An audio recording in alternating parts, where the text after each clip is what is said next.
Everyone's gone crazy. Everyone should get out of here. We'll never wake up. But I was right, my precious. You are invincible. Precious? What's his precious? A miracle machine. Definitely not impossible. I think he's referring to that machine. What a drunkard. Oh, goodness. The smell of alcohol. Mein Fräulein, please allow me to fan the fumes away with my wings. Oh, excellent. Please, fan them away from me, too. Certainly. I've checked the surroundings, but there's no one else here. Isn't that strange? The Fatui is a big organization, but he's the only one left at this camp. What's more, we didn't even see him the last time we were here. Even the larger gentleman from the first time is missing. I think they must be hiding somewhere. As for why they may be hiding, I'm afraid we'll have to ask him. But he's as drunk as tone-deaf Bard! Should we wait for him to sober up? Cleanse him with the holy spring of punishment. Mein Fräulein means to splash him with water. Ooh, sounds like a good idea! Let's try.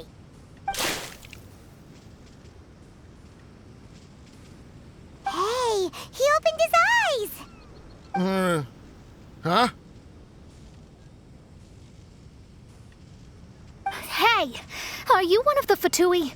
Can you tell us what happened here and what that machine is for? Fatui? Ha! Fatui! Those blockheads from the administration will regret it now! That's what you get for rejecting my research, forcing me to conduct my research on this deserted island. My precious! My precious! Why is he crying? Looks like he has a lot of pent-up emotions. You mocked me! And my precious invention. You don't know anything about the future. Only my invention can help us conquer the world! Idiots! Such idiots! Ow! Don't hit me! I won't blow up the lab again. I'm sorry. I didn't mean to. This man's gone insane. There's no way we can communicate with him. He wasn't like this when we first met him. It looks like the effects have grown worse, to the point of driving him mad. My manuscript. My manuscript. Only that can save. Manuscript? Where is it? Don't yell at me. Don't yell at me. Official, don't yell at him. Then I'll... Let me try. Kind sir, look at me. Now, tell me, where did you hide your manuscript? No, don't force me to write a report. Go away. He's completely lost in his own imagination. Allow me. Please excuse me.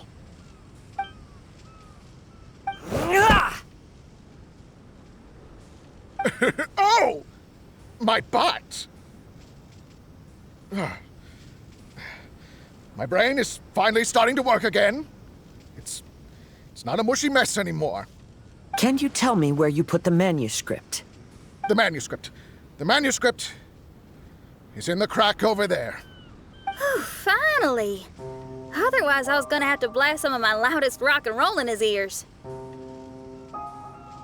Kazuha hesitated for a long time before making a move. He's so nice. Everyone, Let's search the stone cracks nearby for the manuscript.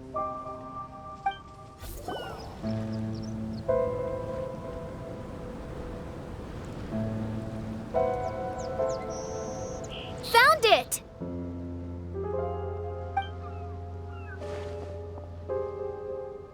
Congratulations! We found the key to solving the problem. Let me see.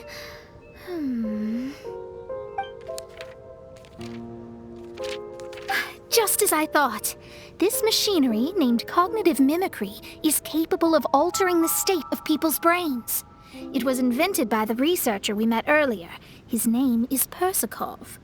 According to the manuscript, the Fatui officials did not support Persakov's research. They believed he had taken the wrong path. But Persakov insisted on putting his machine to use. In order to achieve that, he disassembled the machine and used his connections to transport the parts to this deserted island. How did they find this island? The Fatui's intelligence network is not to be underestimated. Persakov was dead set on carrying out his experiments on this island. Most of his subjects were junior Fatui soldiers who all signed a waiver beforehand. It looks like they really thought this machine would benefit the Fatui. How does the machine work? That's most likely top secret.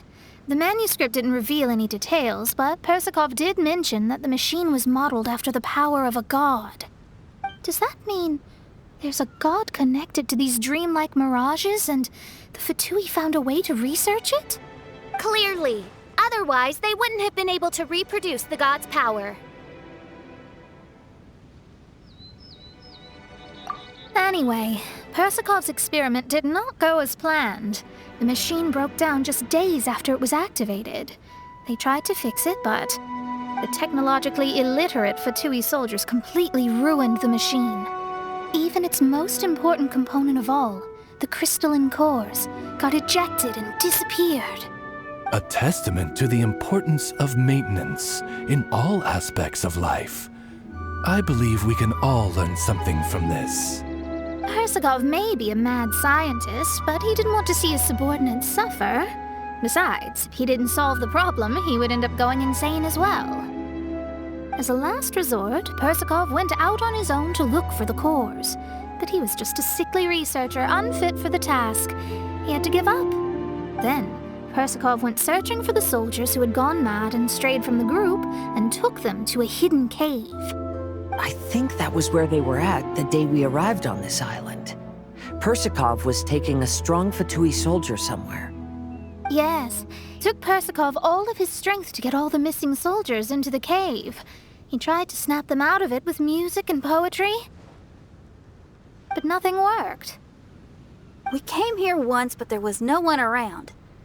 Come to think of it, that must have been the day Persakov was busy gathering the soldiers into the cave. There's good news and bad news written on the last few pages. The good news is, Persakov managed to figure out the location of the crystalline cores by piecing together the snippets of information he could get from the delirious soldiers. The bad news is Persakov failed to revive them and eventually succumbed to the device's influence himself. The last few pages of the manuscript are just unintelligible drunken scribbles. It appears that the responsibility for this issue now falls to my retainers and I. There's a map in the manuscript. The markings should indicate the locations of the crystalline cores.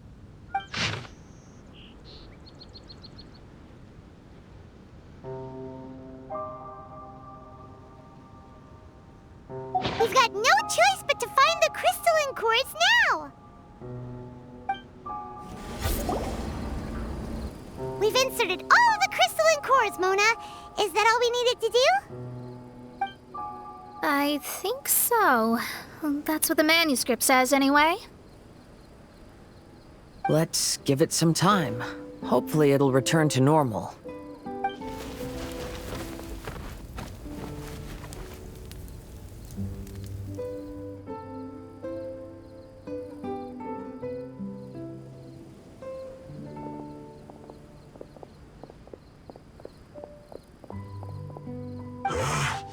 Someone's in our camp. Hey, who are you people? Hold on. Look at the machine. Is it fixed? What? But Mr. Persikov is still lying on the ground over there. We're the ones who fixed the machine! Yeah, you're welcome! We could have had a nice, relaxing vacation if all of this hadn't ended up occupying so much of our time. Apologize to me and my retainers at once. Uh-huh? Oh no, I'm out of here. Hey! Don't leave me here on my own! Mr. Persikov's still there! We need to save him! Those two definitely seem a little more lucid now. It looks like we succeeded. Yay! Let's get out of here then! Paimon wants to spend the rest of this vacation back at our own camp. Yeah, but it feels like our camp now. Kinda like our temporary home. Then perhaps we should call it the Embassy of the Imanakreich and Dodoland. Huh? No! That's too many words! Paimon would prefer something easy to remember. Come on, let's go home now.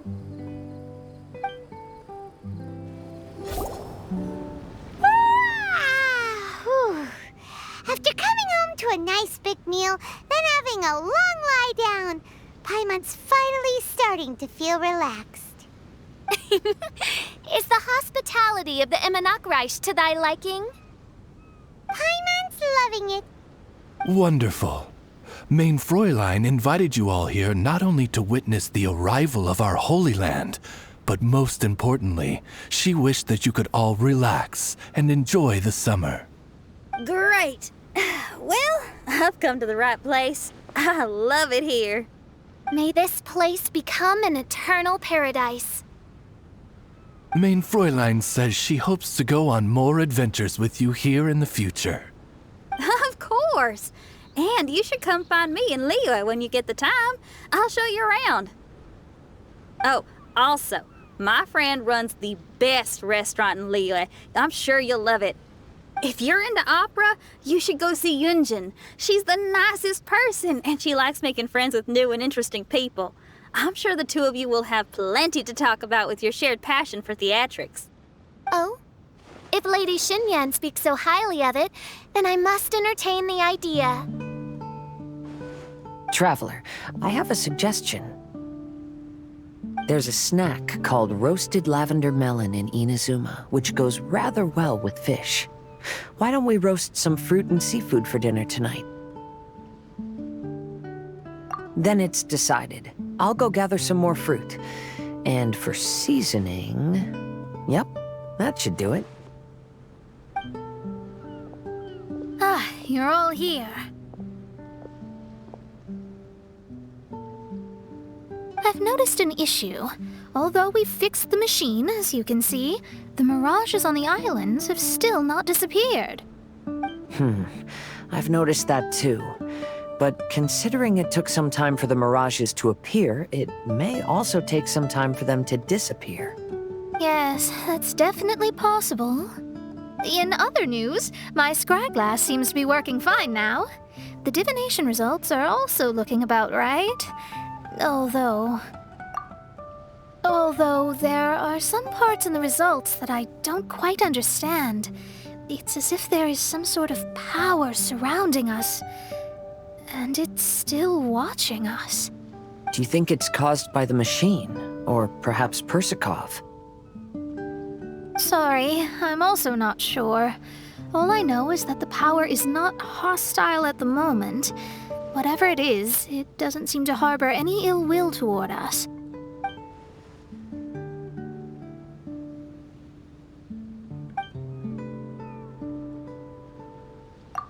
Well, although there's nothing left to disturb us and we can finally kick back and enjoy our vacation, we still ought to be cautious while we're on these islands. I will keep seeing what the stars say every day. I promised Fischl that I'd be her guard. I can help. Good. I'll be counting on you.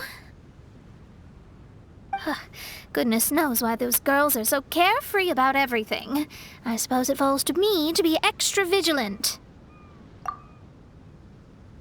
Oh, coming.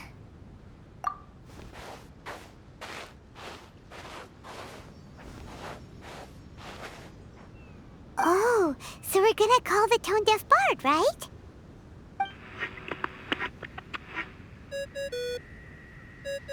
Well, hello there, strangers. You finally called. I thought you were having so much fun that you'd completely forgotten about me. Nope. Oh, tone-deaf bard, a whole bunch of really strange things happened. A strange machine that can imitate the power of a god? Wow. I didn't know the Fatui had plans like that. Their imaginations are truly running wild. So, judging from your tone, it sounds like you don't know any more about this than we do.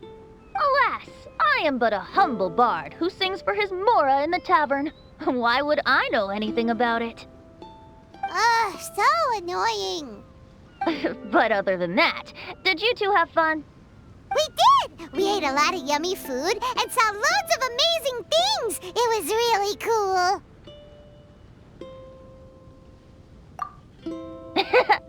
That's good. The point of traveling is to record any feelings stirred along the way. As long as you had an unforgettable experience, this journey has served its purpose. As for the mysterious voice, although we don't know who it was, not only did she not harm you, she also helped you to gain a better understanding of each other, right? If you look at it that way, maybe she meant you well. I mean, if she was able to intercept Alice's communication tool, I'm sure she's also plenty capable of attacking you. Tone-deaf bard is right.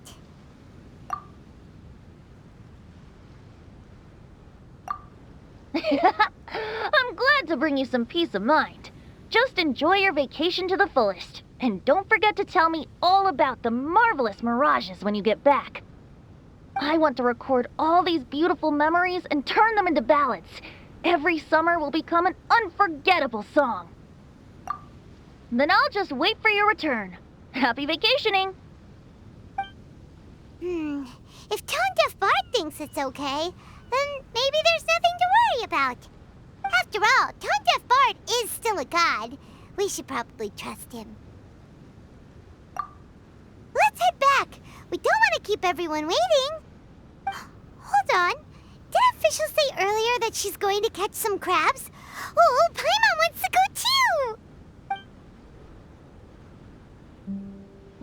Now you have solved the mystery. Doesn't it make you feel happy? Satisfied? Don't worry, I won't hurt you. I'm just a little bird that sometimes flies by these islands, and am now watching you from far, far away. I just so happened to sense a power here that has something to do with me. I was curious, so I landed on the beach to quietly watch everything that took place on these islands. It was fascinating. The ones who came here to work were so busy, and yet I still saw genuine smiles on their faces from time to time.